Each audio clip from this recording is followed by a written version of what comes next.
share a quick story about plunger quickly? Yes, yeah. Because I think like the homecoming story about the PT test running with the angel. Oh. Yeah. That's what it felt like. I feel like angels in the outfield. God's grace for me was that plunger was one man over in my squadron, and I think like a person that needs to borrow courage often, and knowing like one of the most solid dudes I know, and don't even know him that well except by reputation through leadership groups in Wichita and then F3.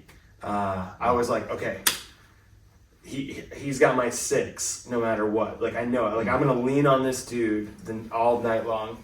And then we had a guy in between us who was a stud too, Hang Loose from Houston. But during the PT test, same deal.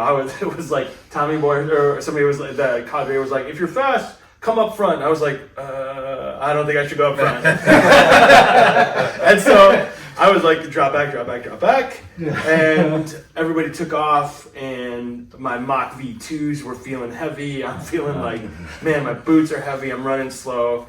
And plunger is near me, and we're running, and we get the first lap. And it's a good time, and we get the second lap, and it's a good time. But we both know, and he's leading the way by all means. And he's like, we got to pick it up.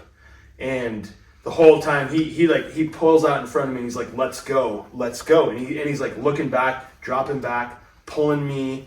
And the whole time I'm just like, dude, this guy is like willing me to get to him, to pulling me. And it was the same deal. We got to the base of that hill, and he's like, I mean, at the end, he goes, we were either going to fail together or succeed together. And I was like, dude, like, that set the pace for the rest of the night at the same time. So, especially for the Wichita packs, every time I look around and saw, even though we weren't by each other the whole night, I could see a Wichita guy grinding. And man, it gave me so much strength. So, shout out to your leadership and pulling me and being my angel in the outfield. I'll give 2 color comments on that. Yeah. One, we've been knocking on Blue Platoon, but in all seriousness, I think we said this at some point.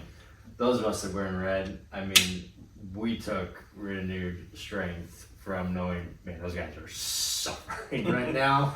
We have no right to complain. We just got to mentally push. No one complained. Yeah. No one complained. Because of all the weight we gave you guys. We got a lot of weight. Yeah. Mad respect there. The second thing that kind of came to your mind was I was thinking about, Plunger and I kind of started around the same time. So I've been through many beatdowns with him, and I know the kind of push that he can give you when he's by your side.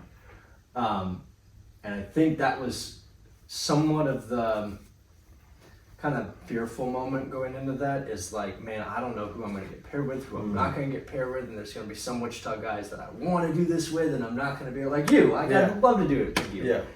We got split up. Yeah. You and Flenderson have done so much crazy stuff, but you were apart. Yeah. But think about the guys that were in red that you don't know what he did, but you know the kind of guy he was. Oh, yeah. That's exactly what I was thinking when you were telling me. I'm like, I know what he did. Yeah. He hung back. He definitely hung back. He pushed you through the whole way. Yeah. And it's cool to kind of see those bonds deep. And then there's other guys that you say you didn't know. I didn't know. I have this deeper relationship with Homecoming, but I basically gave him the longest APL of his life. Saying, hey, you replaced me. Go get him. Like, And he crushed it. And it's like you just develop a deeper level of respect and appreciation and admiration for each other through sharing in that stuff physically. Well, and I think just the last part of that thought is that the dudes we didn't know, like the Houston guys, man, there was so many dudes that like I Hang Loose and I exchanged a few messages. And I was like, I literally told my wife, like, I love that guy. I love that guy because of that night and what we, and Turnbuckle to my left and Hang Loose to my right. 2 Houston dudes I just met that night, and another guy named Drumline and Plunger. And there was like 5 of us the whole night. We're just like, keep going. And I was like, I came home and I'm like, honey, you're not going to understand this, but there's a deep affection for those guys because I saw them like spur other men on, spur me on, fight like that urge, right? That we're all fading. Like failure is not an option, and they made it so that it wasn't an option, and that was incredible. Mm-hmm. Yeah.